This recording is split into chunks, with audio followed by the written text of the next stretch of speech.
Hello साथियों, मैं मीनाक्षी शुक्ला आप सभी का स्वागत करती हूँ आपके अपने प्लेटफॉर्म टारगेट विद केसीएच में। तो साथियों, हम आपके सामने लाइव आ चुके हैं और शुरू करते हैं अपनी आज की साहित्य की प्रश्नोत्तरी। तो आप सभी को ऑडियो और वीडियो दोनों चीजें क्लियर आ रही हैं, है ना? दोनों चीजें क्लियर आ रही होंगी। कई हमारे साथी लाइव आ चुके हैं। मोनिका है, त्यागी, सोनम है, अभिषेक शर्मा है, सुनील है, बीना है, दीपिका है, ज्योति ठाकुर है, वंदना शर्मा है, निकिता तिवारी है, मोनी, रिंकी, पूनम, सुशीला, अमृता शुक्ला, हिमांशु, निक्की, पायल, नेहा चौधरी, प्रियंका राय, अतुल कुमार कुशवाहा, ममता कुमारी, जिया राणा, राजकुमार, सभी भाइयों को हमारा नमस्कार। चलिए तो शुरू करते हैं अपनी आज की क्लास। तो साथियों, जैसे कि आपको दिख रहा होगा, लिखा है हिंदी साहित्य की हिंदी की प्रथम रचना कौन सी है? हिंदी की प्रथम रचना कौन सी मानी जाती है? देखिए, हमने जो पहले आपको बताया था कि अगर खड़ी बोली की कहानी पूछी जाए तो वो हमारे भारतेंदु युग के आगे पीछे से रिलेटेड है। यानी उसमें आपकी क्या हो जाएगी? उसमें हो जाएगा इंसा अल्लाह खान द्वारा रानी केतकी की कहानी। लेकिन यहाँ कह रहा है हिंदी की पहली रचना कौन सी? हिंदी की पहली कहानी नहीं पूछ रहा है, हिंदी में जो पहली रचना लिखी गई थी वह रचना कौन सी है? तो याद रखिए साथियों, जसहरचरी, पौमचरियु, श्रावकाचार, चंदायन। तो जो जसहरचरी और पौमचरियु है, ये दोनों किसमें लिखी गई? अपभ्रंश में लिखी गई। किसमें लिखी गई? अपभ्रंश में लिखी गई। जो चंदायन है वह साथियों, चंदायन आपकी अवधी भाषा में लिखी गई, अवधी भाषा में लिखी गई। जबकि अगर हम बात करें हिंदी की प्रथम भाषा की तो साथियों क्या हो जाएगा? सी हो जाएगा, श्रावकाचार। इसको किसने लिखा है? देवसेन ने लिखा है। किसने लिखा है?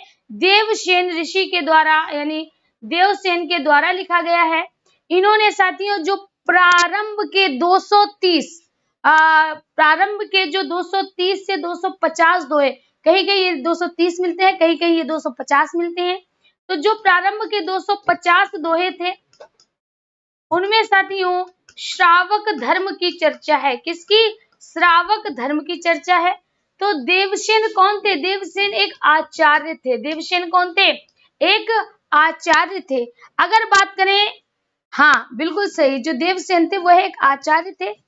आचार्य का मतलब होता है किसी धर्म विशेष को मानने वाले या ज्ञान देने वाले। तो ये जो देवसेन थे वह आचार्य थे, और ये आचार्य जो थे साथियों वो जैन धर्म के थे। ठीक है, तो इन्होंने 250 दोहों में श्रावक धर्म की चर्चा की है, जो कि प्रारंभ में ही दिए गए हैं। ठीक है, चलिए अगला प्रश्न लिखा गया है, पंच परमेश्वर कहानी के कवि हैं। भाई, कहानी के रचनाकार होते हैं, कवि नहीं होते हैं, कविताओं के कवि होते हैं। तो पंच में परमेश्वर कहानी के रचनाकार कौन माने जाते हैं? पंच परमेश्वर, ध्यान दीजिएगा यहाँ पर क्या लिखा है? पंच परमेश्वर, है ना? यानी जो पंच होता है, जो पंच यानी सरपंच होता है, वह किसके बराबर होता है? परमेश्वर यानी ईश्वर। यानी पंच में जो सरपंच होता है उसमें ईश्वर बताया गया कि इसमें ईश्वर का वास होता है। किसका वास होता है? ईश्वर का वास होता है। ठीक है, ये बात आपको समझ आ गई। दूसरी चीज यहाँ पर आपको ये याद रखना है कि जो पंच परमेश्वर है वह कहानी किसमें प्रकाशित हुई थी? तो वह कहानी साथियों सरस्वती पत्रिका में संपादित हुई थी।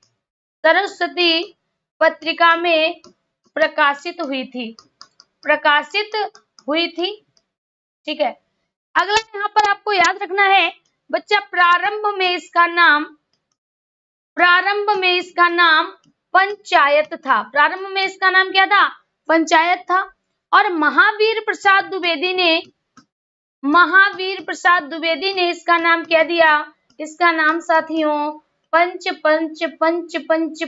परमेश्वर रखा। क्या रखा? पंच परमेश्वर रखा, है ना? पंच परमेश्वर में किसकी कहानी है? तो याद रखिएगा साथियों, अलगू चौधरी और जुम्मन शेख की कहानी है। किसकी? जुम्मन शेख, है ना? ये दो मित्र होते थे, इनकी कहानी का वर्णन है किसमें? तो साथियों पंच परमेश्वर में। किसमें? पंच परमेश्वर में। ठीक है, आपको ये समझ आ गया होगा। अगर पूछा जाए पंच परमेश्वर कहानी लिखी किसने है, तो साथियों किसने लिखी है, ये प्रेमचंद्र के द्वारा लिखी गई है ना। सब कुछ बता दिया लेकिन राइटर का नाम नहीं बताया था। यहाँ पर क्या हो जाएगा, प्रेमचंद हो जाएगा। हमेशा याद रखना, पंच परमेश्वर कहानी किसने लिखी है, प्रेमचंद ने लिखी है। ये सरस्वती पत्रिका में प्रकाशित हुई थी सबसे पहले। जब ये प्रकाशित हुई थी सरस्वती पत्रिका में, तो इसका नाम क्या था, पंचायत प्रारंभ में नाम रखा गया था। बाद में महावीर प्रसाद द्विवेदी ने इसका नाम बदल के पंच परमेश्वर कर दिया था। बात क्लियर हो गई होगी। चलिए आगे की तरफ बढ़ते हैं। आगे की तरफ बढ़ते हैं और देखते हैं अगला प्रश्न। अगला प्रश्न है आपके सामने स्क्रीन पे दिख रहा होगा, लिखा है तोड़ती पत्थर कविता। तोड़ती पत्थर, जल्दी से बताइए कि जो तोड़ती पत्थर कविता है के लेखक कौन है। तोड़ती पत्थर जो कविता है उसके कविता के कवि कौन है ना। तो कविता में कवि होते हैं, तो आपको बताया था तोड़ती पत्थर, कौन सी, तोड़ती पत्थर है ना। तोड़ती पत्थर देखा मैंने उसे इलाहाबाद के पथ पर। तो जो एक औरत, इसमें किसकी कहानी है साथियों, एक महिला की कहानी है। और ये महिला कहाँ पर पत्थर तोड़ रही थी, इलाहाबाद के पथ पर है ना। इलाहाबाद का एक रेलवे ट्रैक था, इलाहाबाद के रेलवे ट्रैक पर उन्होंने एक महिला को पत्थर तोड़ते हुए देखा था। ये महिला कोई और नहीं थी, स्वयं इनकी पुत्री थी। ये महिला कोई और नहीं, स्वयं इनकी पुत्री थी। ये साथियों लिखा किसने है, तो ये कविता लिखी गई है सूर्यकांत त्रिपाठी निराला के द्वारा। किसके द्वारा, सूर्यकांत त्रिपाठी निराला के द्वारा। ठीक है, दूसरी साथियों इनकी एक और है जिसको कहा जाता है सरोज स्मृति है ना, सरोज स्मृति। तो सरोज स्मृति, सरोज कौन थी, सरोज इनकी पुत्री थी। और पुत्री की याद में स्मृति मतलब याद होता है, पुत्री की याद में इन्होंने सरोज स्मृति लिखी थी। कब लिखी थी, तो पुत्री की मृत्यु के उपरांत लिखी थी। ठीक है, चलिए आगे देखिए। अगला प्रश्न देखिए, लिखा है हिंदी साहित्य की प्रथम रचना। यह बहुत बढ़िया प्रश्न है। हिंदी साहित्य की प्रथम रचना किसे माना जाता है। पहला है आपका पृथ्वीराज रासो, वो हिंदी की प्रथम रचना थी। जो भी बताई थी वो हिंदी की प्रथम रचना थी। ये साथियों हिंदी साहित्य है ना, साहित्य। हिंदी साहित्य की प्रथम रचना किसे माना जाता है, पृथ्वीराज रासो, विसल देव रासो, परमाल रासो या चंदायन। तो साथियों यहाँ पर देखिएगा, जो चंदायन थी, चंदायन किसने लिखी थी, मुल्ला दाऊद ने लिखी थी ना। किसने लिखी थी, मुल्ला दाऊद ने लिखी थी। जो पृथ्वीराज रासो है वह एक बड़ा महाकाव्य है। वो क्या है, वह एक महाकाव्य है साथियों, एक बड़ा महाकाव्य है। और यही साथियों हिंदी का प्रथम महाकाव्य था। हिंदी का प्रथम महाकाव्य भी था, हिंदी का प्रथम महाकाव्य था। हम ये कह सकते हैं हिंदी की प्रथम रचना थी, हिंदी साहित्य की। हिंदी का प्रथम महाकाव्य था, साहित्य की प्रथम रचना थी, साहित्य की प्रथम रचना थी। इसको लिखा किसने था, तो साथियों इसको लिखने वाले कौन थे, इसको लिखने वाले थे चंद्रवरदाई। जो चंद्रवरदाई कौन थे, तो चंद्रवरदाई साथियों इनके दरबारी कवि थे। कौन थे, दरबारी कवि थे। तो यहाँ पर सही विकल्प क्या हो जाएगा, ए हो जाएगा। ठीक है, क्या हो जाएगा, ए हो जाएगा। अगला प्रश्न देखिए। अगला प्रश्न कहता है हिंदी साहित्य का प्रथम महाकाव्य। भाई अभी पीछे यही तो बताया था, हिंदी साहित्य का प्रथम महाकाव्य। जैसे ही पूछा जाए हिंदी साहित्य का प्रथम महाकाव्य, या अगर पूछा जाए प्रथम बड़ा महाकाव्य कौन सा है, तो साथियों वो कौन सा माना जाता है, पृथ्वीराज रासो माना जाता है। कौन सा, पृथ्वीराज रासो माना जाता है। इसको लिखने वाले कौन थे साथियों, इन्हीं के दरबारी कवि थे जिनको चंद्रवरदाई कहा जाता है। तो राइट विकल्प आपका पहला चला जाएगा, राइट विकल्प आपका पहला चला जाएगा। ठीक है, यहाँ तक किसी कोई दिक्कत नहीं होगी, फटाफट कमेंट करते रहिएगा। चलिए आगे बढ़ते हैं। अगला प्रश्न कहता है रक्त है या है नसों में क्षुद्र पानी। ध्यान दीजिए, ये प्रश्न कर रहा है, देखिए क्वेश्चन मार्क लगा है। रक्त है कि आपकी जो नसों में वह खून है, या क्षुद्र पानी या थोड़ा सा पानी है।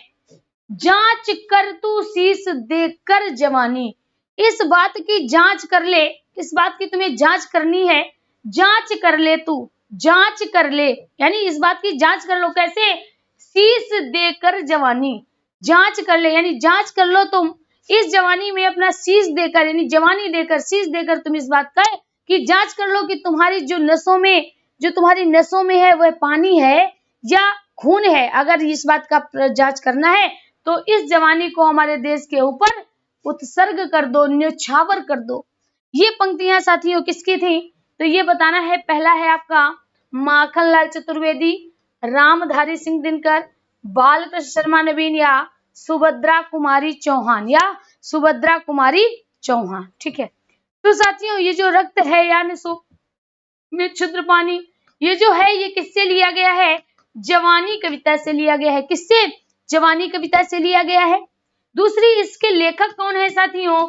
इसके लेखक हैं माखनलाल चतुर्वेदी। कौन है? माखनलाल चतुर्वेदी। हाँ भाई, वही माखनलाल चतुर्वेदी जिनको एक भारतीय आत्मा कहा जाता है, जिनको एक भारतीय आत्मा कहा जाता है। यह साथियों इन्हीं को दद्दा के नाम से संबोधित किया जाता है। किस नाम से संबोधित किया जाता है? इन्हीं को साथियों दद्दा के नाम से संबोधित किया जाता है। दूसरी बात याद रखना है, क्या याद रखना है? इन्हीं को साथियों साहित्य अकादमी, प्रथम साहित्य अकादमी पुरस्कार मिला था। प्रथम साहित्य अकादमी पुरस्कार मिला था। कब मिला था? 1955 में मिला था। किस पर मिला था? हिम तरंगिणी पे मिला था। किस पर मिला था? हिम तरंगिणी पे मिला था। माखनलाल चतुर्वेदी की 3 पुस्तकें बहुत फेमस हैं। एक तो है साथियों हिम तरंगिणी। कौन सी? हिम तरंगिणी। दूसरी है हिम किरीटिनी। हिम किरीटिनी, हो सकता है आपको राइटिंग न समझ में आ रही हो। तीसरी है साथियों पुष्प की अभिलाषा। पुष्प की अभिलाषा, हमें भी भाई ये जो पुष्प की अभिलाषा है उसको पढ़ते हुए बहुत अच्छा लगता है, गौरवान्वित महसूस करते हैं जब पुष्प की अभिलाषा पढ़ते हैं। चाहा नहीं मैं सुर वाला के गहनों में गूथा जाऊं, है ना। और इसी की पंक्तियां है, मुझे तोड़ लेना बनमाली, उस पथ में तुम देना फेंक, मातृभूमि पर शीश चढ़ाने, जिस पथ जाए वीरने की। किसकी पंक्तियां हैं? ये साथियों माखनलाल चतुर्वेदी की पंक्तियां हैं। याद रखिएगा, है ना। तो यहाँ पर क्या हो जाएगा? राइट विकल्प आपका पहला चला जाएगा। अगला प्रश्न, शब्दार्थों सहितम काव्यम, शब्दार्थों सहितम काव्यम। ये पिछली बार ये पूछी गई थी ना, शब्दार्थों सहितम काव्यम, यही पूछा गया था शायद। चलिए देखिए यहाँ पर लिखा है शब्दार्थों, सारी चीजें सीखिए। देखिए यहाँ पर आप क्या है बच्चा, यहाँ पे आप बहुत ज्यादा सीख सकते हो। क्यों? क्योंकि साथियों की संख्या कम है और आप जानते हो कि हमारा उद्देश्य रहता है कि आपको शब्दों के माध्यम से सिखाएं। शब्दों के माध्यम से जब आप किसी चीज को सीखते हो तो दूसरे को उसमें को रिलेट करके पढ़ सकते हो, दूसरे को उसमें जोड़ के पढ़ सकते हो। ठीक है। और अगर वही उसी का किसी दूसरे में भी प्रयोग है तो उसका भी अर्थ आप निकाल सकते हो। यहाँ पर देखिए शब्दार्थ, जब आप इसको अलग अलग करोगे तो क्या हो जाएगा? शब्द अर्थ, है ना। शब्दार्थ, शब्द और अर्थों मतलब अर्थ। शब्द अर्थ सहितम मतलब सहित, शब्द अर्थ सहित रचना ही काव्य है। इसका अर्थ क्या हुआ? शब्द और अर्थ सहित रचना ही काव्य है। शब्द और अर्थ सहित रचना ही काव्य है। ये पंक्तियां किसकी हैं साथियों? भामा की हैं। किसकी हैं? भामा की हैं। भामा को ही अलंकार संप्रदाय का प्रवर्तक माना जाता है। अलंकार संप्रदाय का प्रवर्तक माना जाता है। तो यहाँ पर साथियों क्या हो जाएगा? आपका राइट विकल्प हो जाएगा बी। राइट विकल्प क्या हो जाएगा? बी हो जाएगा। ठीक है, बात समझ में आ गई जल्दी से। तो यहाँ पर राइट विकल्प साथियों बी हो जाएगा। ये सब चीजें आप सीखते जाओ, जो चीजें आपको न्यू लगती हैं उनको आप इंक्लूड भी करते जाइए, क्योंकि ये क्वेश्चन आपके साहित्य से ना होकर अलंकार का भी बन जाता है, क्योंकि ये अलंकार संप्रदाय के प्रवर्तक माने जाते हैं। अलंकार संप्रदाय के प्रवर्तक माने जाते हैं। चलिए आगे बढ़ते हैं।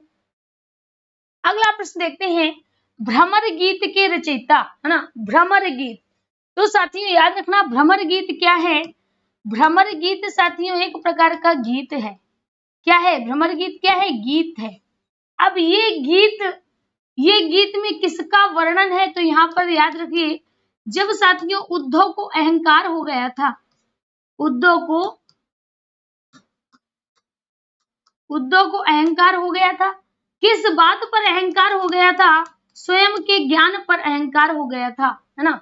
तो आपको पता होगा कि ज्ञान, जब किसी का अहंकार आ जाता है, किसी को अपने पर अहंकार आ जाता है, वहीं से उसका विनाश शुरू हो जाता है। आपको कितना आता है ये मैटर नहीं करता है, लेकिन अपने अंदर एक बात की हमेशा साथियों, एक बात हमेशा याद रखिएगा, आप अपने अंदर कभी अहंकार मत लाने दीजिएगा। अपना स्वाभिमान रखिए। स्वाभिमान क्या होता है? आपका अपना अभिमान की रक्षा होती है।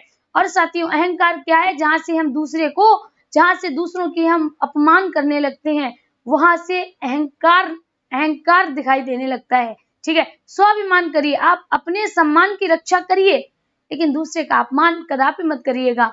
तो यहाँ पर क्या कहता है? यहाँ पर कहता है कि जब उद्धव को अहंकार हो गया था अपने ज्ञान पर, जब उद्धव को अहंकार हो गया था अपने ज्ञान पर, तो उसी अहंकार को मिटाने के लिए कृष्ण ने क्या किया था? कृष्ण ने साथियों उद्धव को मथुरा भेज दिया था। गोकुल भेजा था। कहाँ भेज दिया था? गोकुल भेजा था। गोपियों को समझाने के लिए भेजा था। क्योंकि जब कृष्ण गोकुल को छोड़कर मथुरा गए तो गोपियों की दशा खराब हो चुकी थी, और श्री कृष्ण जी ये चाहते थे कि उद्धव का अहंकार भी नष्ट हो जाए और गोपियों को ज्ञान भी मिल जाए। तो उन्होंने ये बात कही थी कि आप गोकुल जाइए और गोपियों को समझाइए। अगर वहां पर आप समझाने में सफल हो गए तो इसका मतलब आप बहुत ज्ञानवान हैं, ऐसी बात उन्होंने कही थी। बात समझ में आ गई? इस तरह से श्री कृष्ण ने उनको समझाया था। तो ये जो भ्रमर गीत है, ये किसने लिखा है साथियों?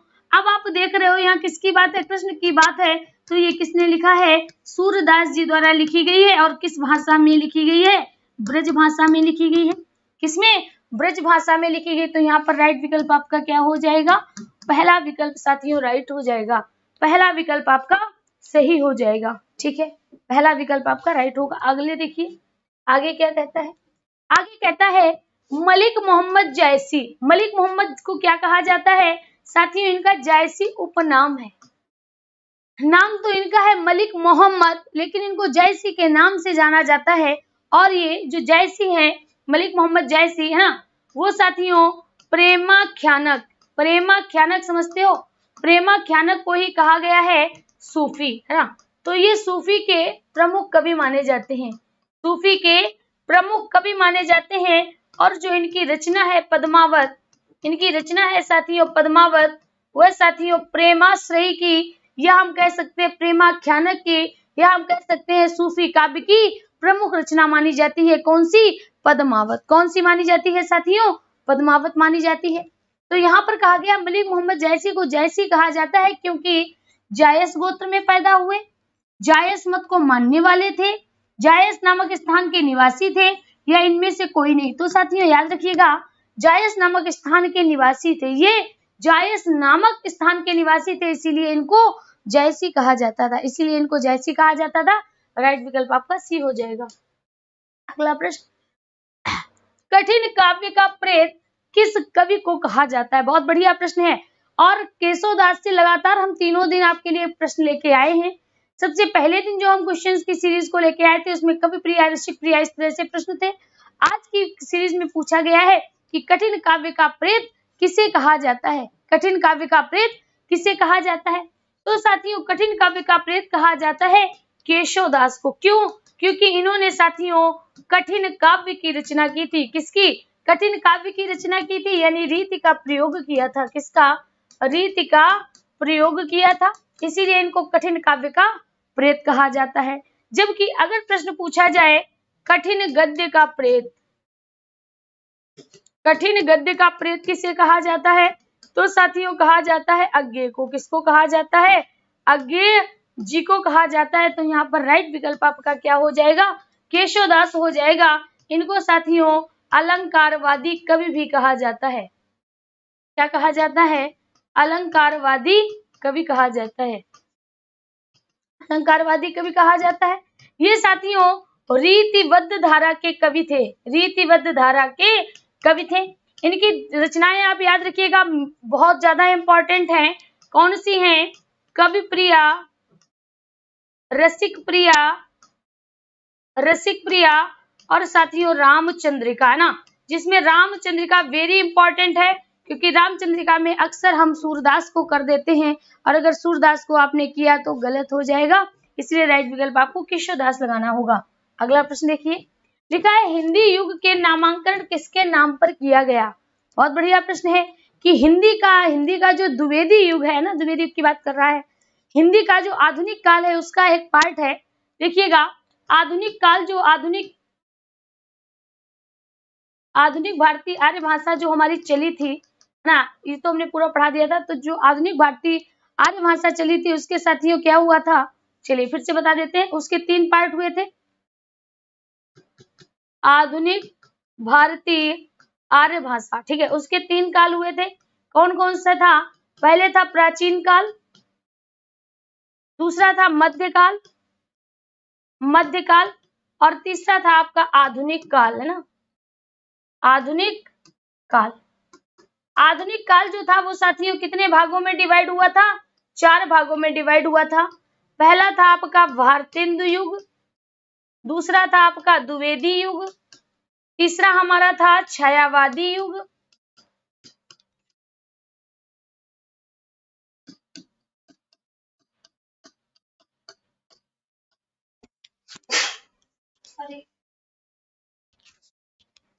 चौथा था साथियों छायावादोत्तर युग, ठीक है। तो जो द्विवेदी युग था, भारतेंदु के प्रवर्तक भारतेंदु जी थे, छायावादी के प्रवर्तक जयशंकर प्रसाद थे। द्विवेदी युग के प्रवर्तक की बात करें तो इसमें अक्सर हम क्या होते हैं, कंफ्यूज हो जाते हैं। क्या होते हैं? कंफ्यूज हो जाते हैं। क्यों? क्योंकि इसमें एक तो हमारे महावीर प्रसाद द्विवेदी वो भी हैं, और दूसरा हजारी प्रसाद द्विवेदी हैं, दूसरे हजारी प्रसाद द्विवेदी हैं। तो याद रखिएगा कि साथियों हजारी प्रसाद द्विवेदी नहीं थे, कौन थे? महावीर प्रसाद द्विवेदी थे। कौन थे? महावीर प्रसाद द्विवेदी थे, जिन्होंने सरस्वती पत्रिका का संपादन कार्य भी किया था। इन्होंने क्या किया था? सरस्वती पत्रिका का संपादन कार्य भी किया था। कब किया था? तो 1903 में इनको सरस्वती पत्रिका का संपादन कार्य दिया गया था। किसके द्वारा? तो श्याम सुंदर दास के द्वारा, श्याम सुंदर दास के द्वारा दिया गया था। तो राइट विकल्प आपका बी चला जाना है। अगला प्रश्न देखिए, लिखा है हिंदी प्रदीप के यशस्वी संपादक का नाम बताइए, है ना। तो ये प्रश्न हमने पहले भी करवाया था, जिसमें हमने आपको ये करवाया था कि साथियों अगर हम बात करें, देखिए यहाँ पर 2 विकल्प आपको दिखाई दे रहे होंगे, दिखाई दे रहे हैं 2 विकल्प। चलिए देखिए, यहाँ पर 2 विकल्प दिखाई दे रहे होंगे। एक तो आपको दिखाई दे रहा होगा बाल कृष्ण भट्ट, और दूसरा दिखाई देता, कभी ई आपको और दे देगा, ई में दे देगा भारतेंदु हरिश्चंद्र, भारतेंदु हरिश्चंद्र।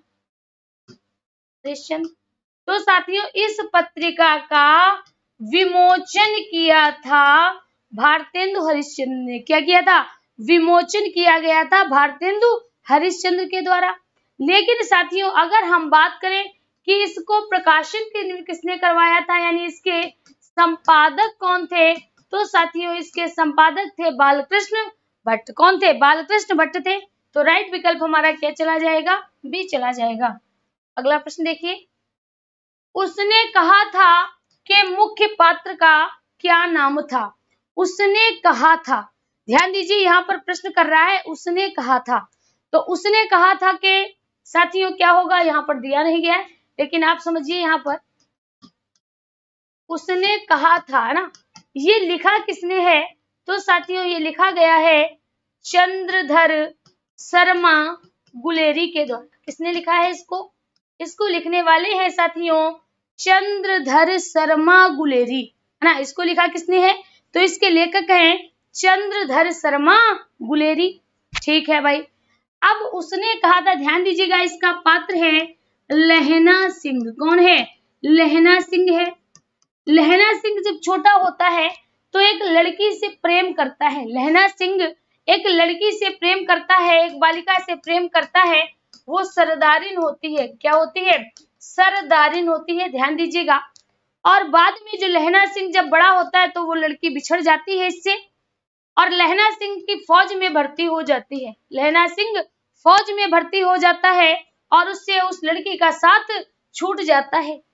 बाद में उस लड़की की शादी एक सूबेदार से हो जाती है, सूबेदार से हो जाती है, और तब इन दोनों की फिर से मुलाकात होती है। और अब जो उसका सूबेदार था, अब वह उसके सूबेदार की सूबेदारिन थी। फिर यहाँ पर युद्ध का वर्णन है, और युद्ध के वर्णन में ये क्या करता है लहना सिंह? लहना सिंह युद्ध स्थल में अपनी जान देकर सूबेदार और उसके पुत्र की जान बचाता है। सूबेदार के पुत्र का क्या नाम था? सूबेदार के पुत्र का नाम था साथियों बोधा सिंह। कौन था? बोधा सिंह।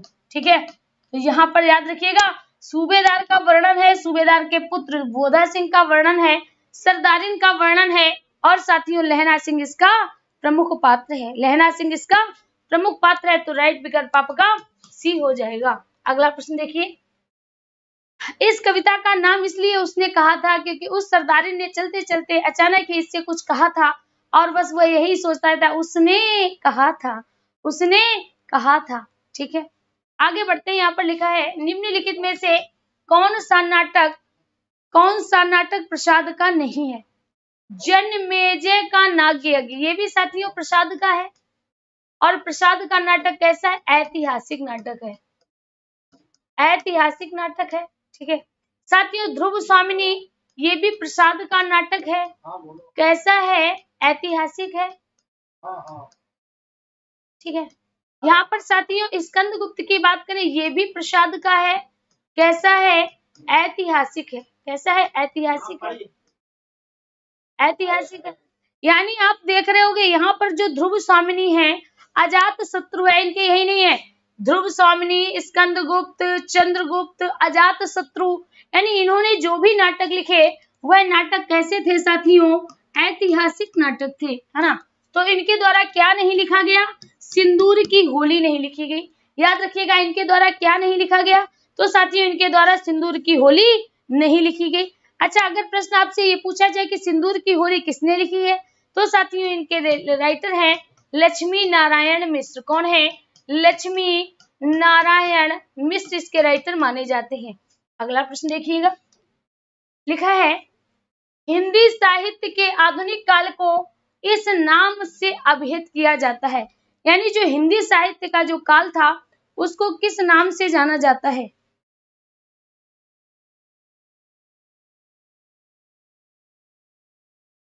बस रहा है। चलिए देखिए किस नाम से जाना जाता है। तो पहला है जीवनी काल, दूसरा है पद्य काल, संस्मरण काल, गद्य काल। तो साथियों उसको हम किस नाम से जानते हैं? गद्य काल के नाम से जाना जाता है। किस नाम से जाना जाता है? गद्य काल के नाम से जाना जाता है। तो कभी पूछे हिंदी साहित्य का आधुनिक काल को किस नाम से जाना जाता है, तो डी विकल्प आपका राइट हो जाएगा, गद्य काल। अगला प्रश्न देखिए, लिखा है, हिंदी साहित्य में प्रयोगवाद के प्रवर्तक, बहुत बढ़िया प्रश्न है, हिंदी साहित्य में प्रयोगवाद के प्रवर्तक कौन माने जाते हैं? एक बार कमेंट कर दीजिएगा कि क्या आपको ऑडियो वीडियो क्लियर आ रहा है।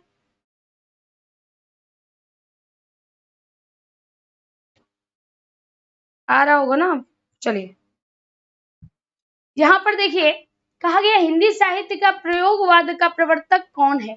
तो साथियों याद रखिएगा, जो छायावादोत्तर काल था, छायावादोत्तर काल था, उसके 3 पार्ट हो गए थे।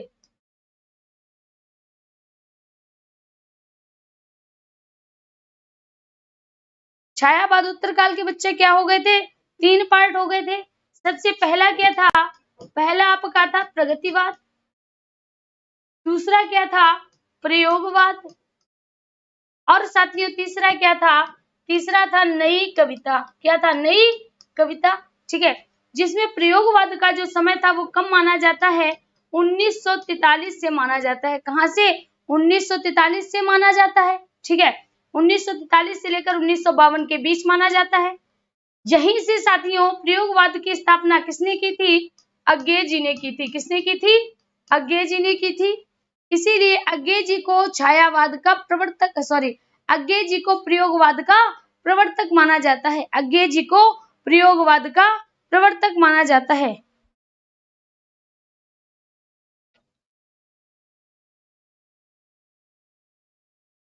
देखिएगा आप, वीडियो सही आ रही होगी।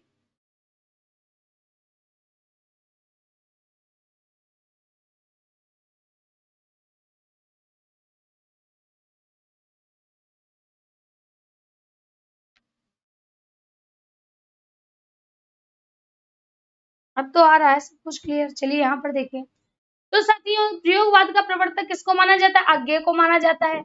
प्रथम प्रयोगवाद की स्टार्टिंग किससे मानी जाती है? प्रथम तार सप्तक से। किससे मानी जाती है? प्रथम तार सप्तक से मानी जाती है। प्रथम तार सप्तक क्या था? 7 कवियों का समूह था। क्या था? 7 कवियों का समूह था। इसके लिए हमने आपको एक ट्रिक बताई थी। ट्रिक क्या थी? जल्दी से कमेंट बॉक्स में कमेंट करिएगा। अज्ञेय राम ने गज पर गिरने दी भारती। यानी यहाँ पर हम बात करते हैं, अज्ञे से क्या हो गया? अज्ञे जी हो गए। राम से क्या हो गया? राम कुमार वर्मा हो गया। ने से क्या हो गया? नेमिचंद्र जैन हो गया। गज पर क्या हो गया? गजानन माधव मुक्तिबोध हो गया। पर से क्या हो गया? प्रभाकर माचवे हो गया। गिरने से क्या हुआ? गिरजा कुमार माथुर हो गया। और साथियों यहाँ पर भारती से क्या हुआ? भारती से भारत भूषण हो गए। कौन हो गए? भारत भूषण हो गए। ठीक है,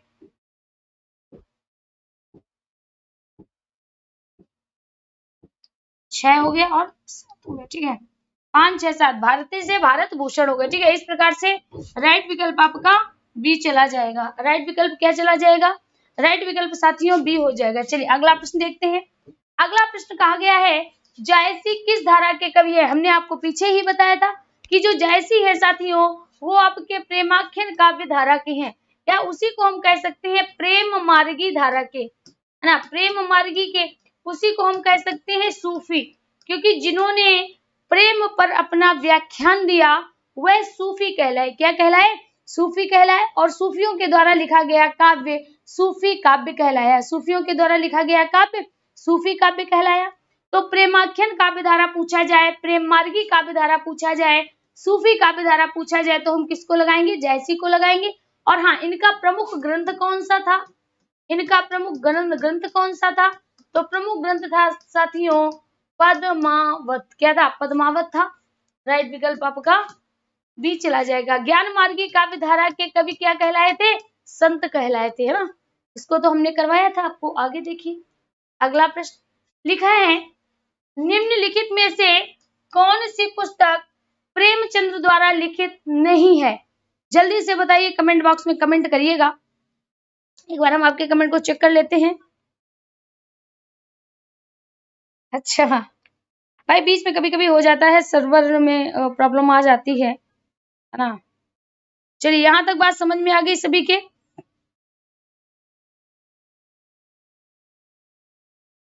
चलिए यहाँ पर देखिए, तो साथियों क्या है? पहला है कायाकल्प। क्या है? कायाकल्प है।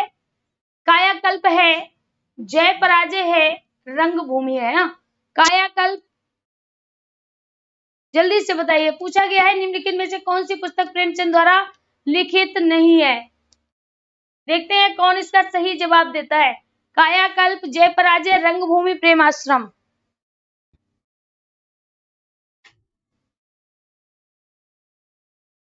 रंगभूमि किसकी है? रंगभूमि तो आपको पता होगा, जयशंकर प्रसाद की है। सॉरी, रंगभूमि, कर्मभूमि, करबला, ये सब किसकी है? ये आपकी प्रेमचंद जी की है। ठीक है, जय पराजय, कायाकल्प, सभी हम ही बता देंगे। अब आप लोग क्या करेंगे, देखते हैं इसमें आप क्या बताते हो।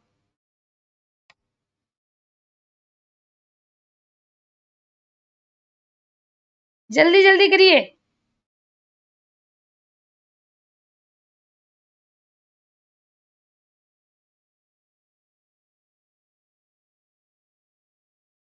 क्योंकि इस प्रश्न को हमने पीछे भी कराया है।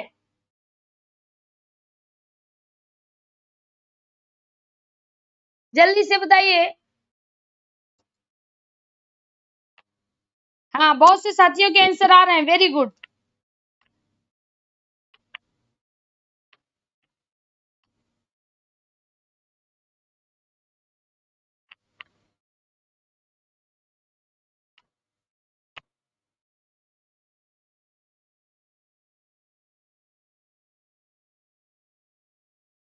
बिल्कुल सही। प्रेमाश्रम किसकी है? प्रेमाश्रम प्रेमचंद्र की है, बिल्कुल सही। अगर हम बात करें कायाकल्प प्रेमचंद्र की है, तो बची कौन सी है? रंगभूमि किसकी है? रंगभूमि किसकी है? एक एक करके बताओ, रंगभूमि किसकी है? हाँ, रंगभूमि भी प्रेमचंद की है। चलिए भाई, रंगभूमि भी प्रेमचंद की है। तो बचा क्या? बचा क्या? जय पराजय किसके द्वारा लिखी गई?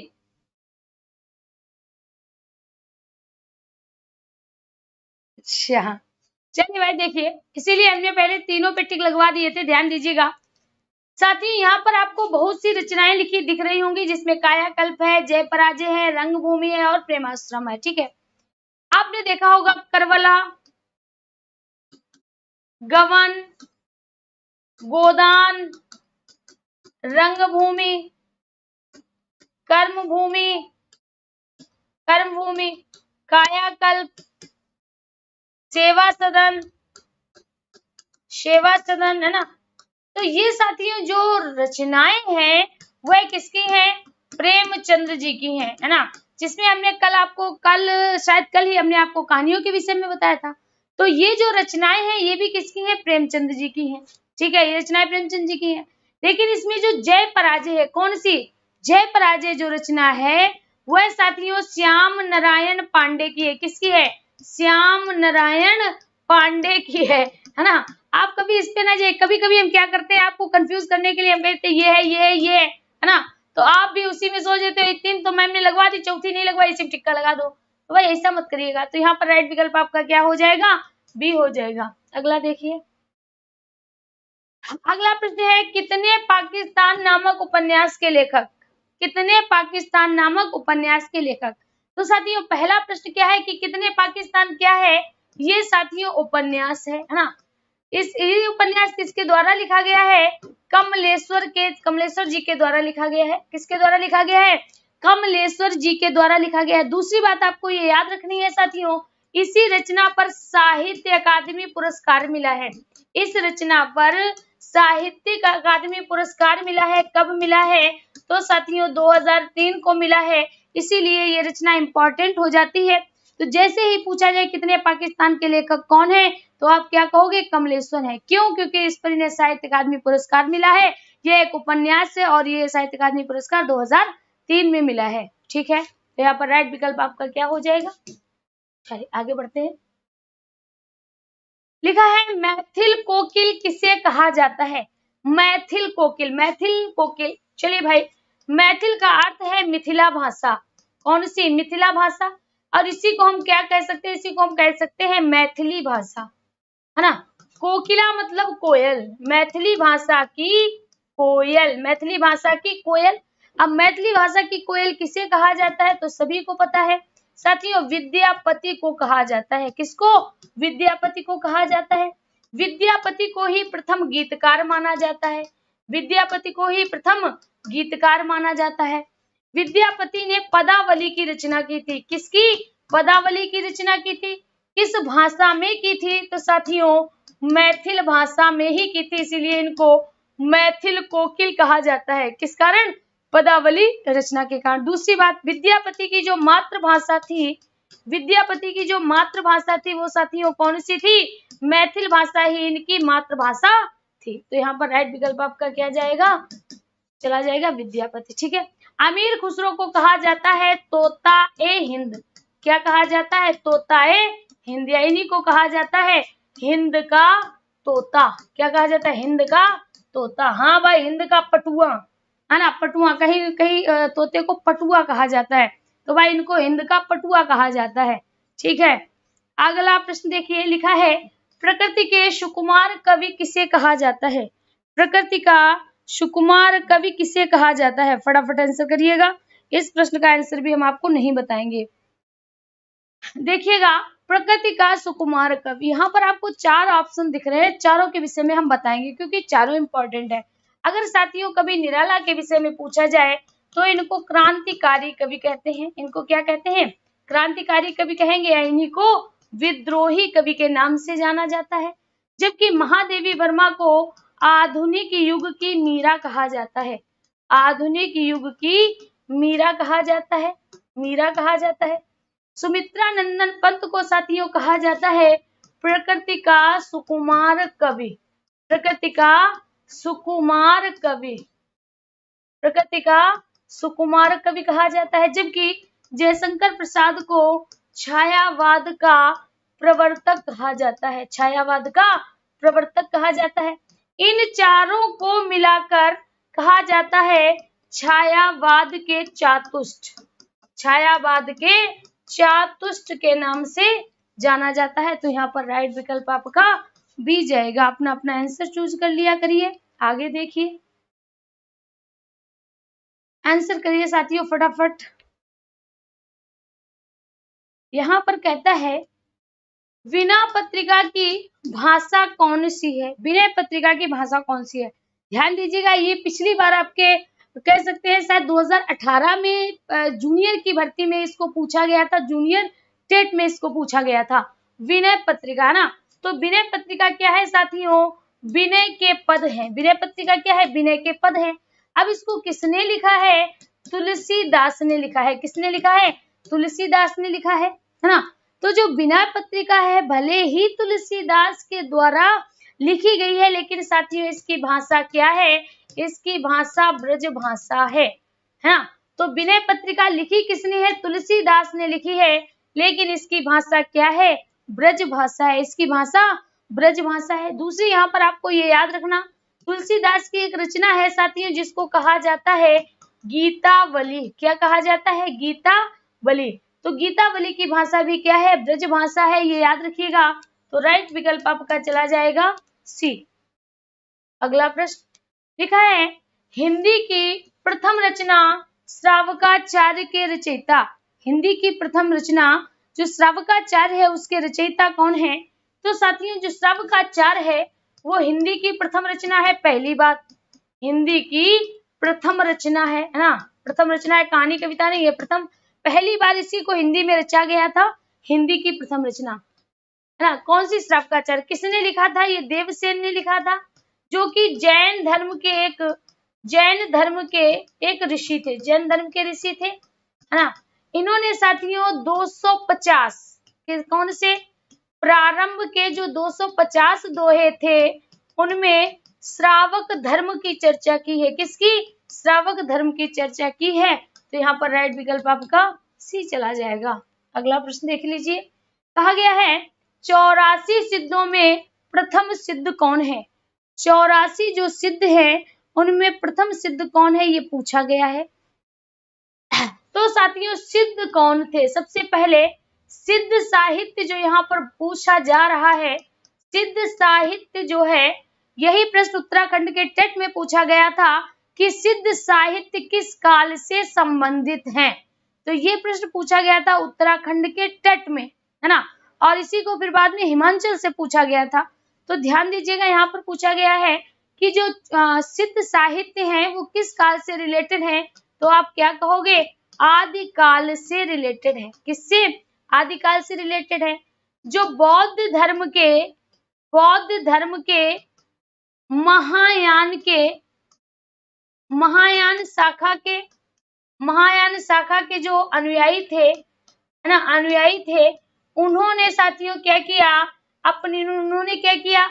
अपने नाम के आगे क्या जोड़ दिया? पा जोड़ दिया। अपने नाम के आगे पा जोड़ दिया, और यही क्या कहलाए? यही आपके सिद्ध कहलाए। क्या कहलाए? सिद्ध कहलाए। तो सिद्धों में कौन आ जाता है? सिद्धों में आ जाते हैं जो बौद्ध धर्म के महायान शाखा के अनुयायी थे, उनके नाम और उसके आगे पा जोड़ दिया जाता है। जिसमें पहले कवि हमारे आ जाते हैं सरहा, नाम आगे जोड़ दो तो क्या हो जाएगा? सरहपा हो जाएगा। तो कौन आते हैं? सरहपा आते हैं। इनकी रचना कौन सी है? सरहपा की रचना है दोहा कोश।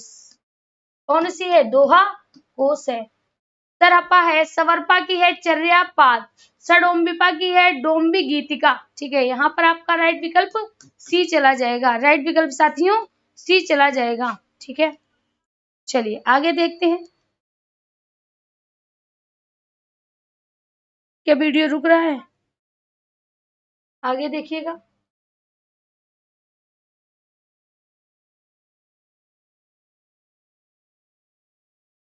आगे की बात करें तो अगला प्रश्न है जयचंद्र, जस चंद्रिका एवं जयचंद्र प्रकाश। यहाँ पर देखिए जय मयंक, जय मयंक, तो इसको आप क्या लिखोगे? मधुकर कवि। इसके रचयिताकार कौन थे? मधुकर कवि। अब यहाँ दूसरा क्या लिखा है? जयचंद प्रकाश, जयचंद प्रकाश, तो इसके कौन है? भट्ट केदार। कौन है? भट्ट केदार। तो यहाँ पर क्या लिखा है? जगनीक एवं पृथ्वीराज नहीं होंगे, कवि कल्लोल एवं कुशलाभ नहीं होंगे, मधुकर कवि, पहले मधुकर कवि फिर भट्ट केदार है, यही सही होगा। क्योंकि यहाँ पर भट्ट केदार जयमयंक के दिखाई दे रहे हैं, ये नहीं होगा। आपका सी विकल्प राइट हो जाएगा। सी विकल्प आपका राइट होगा। ठीक है, सी विकल्प आपका सही चला जाएगा। तो यहाँ तक सभी के हो गए होंगे, यहाँ तक सभी के। अब भाई आपको करना क्या है, ध्यान दीजिएगा। आप लोगों को अपने अपने जितने भी आंसर आपके सही होते हैं, आप कमेंट बॉक्स में उतने आंसर लिखा करिए कि इसमें से इतने सही हैं। तो आज के लिए साथियों इतना ही।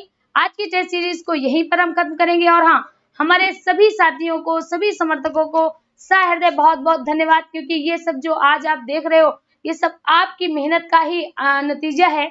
हम भी मेहनत करते हैं, लेकिन हमारे साथ लगातार प्रयत्नशील आप रहते हैं। इसीलिए ये जो हमारा परिवार है वो दिन प्रतिदिन आगे की तरफ बढ़ता जा रहा है। तो आप सभी को पुनः एक बार फिर से सहृदय आपको